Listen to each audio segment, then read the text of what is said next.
Sur la ferme avec mon père, depuis quelques années, nous pratiquons la technique des colzas associés. Donc on associe les colzas avec des couverts de légumineuses, une partie permanente et une partie annuelle, dans le but en fait de limiter les intrants, notamment l'azote, les éléments fertilisants et les insecticides, puisque les couverts associés nous permettent de quasiment supprimer les insecticides sur colza, notamment pour les altises. Le ravageur est sur la culture associée et non sur la culture principale. Donc on utilise de la févrole, du trèfle blanc, du trèfle violet sur cette parcelle, du lin, du sarrasin. On est depuis quelques années dans une démarche d'agriculture de conservation. Le colza associé a pour intérêt pour nous d'implanter les couverts en fait, dès le semis du colza.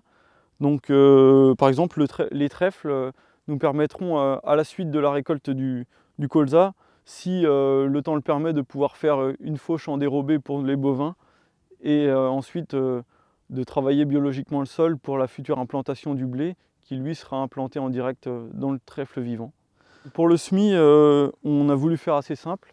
On fait un premier passage où on épand les févroles au semoir à engrais. Et ensuite, on passe le semoir en travaillant un tout petit peu le sol à 2-3 cm, histoire d'enterrer les févroles.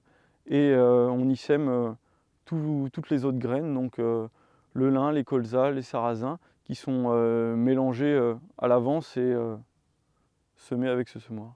Pour faciliter le mélange, on fait un pré-mélange des semences et qu'on ajoute à la trémie du semoir au fur et à mesure par 20 kg par 20 kg pour éviter le démélange des semences dans la trémie.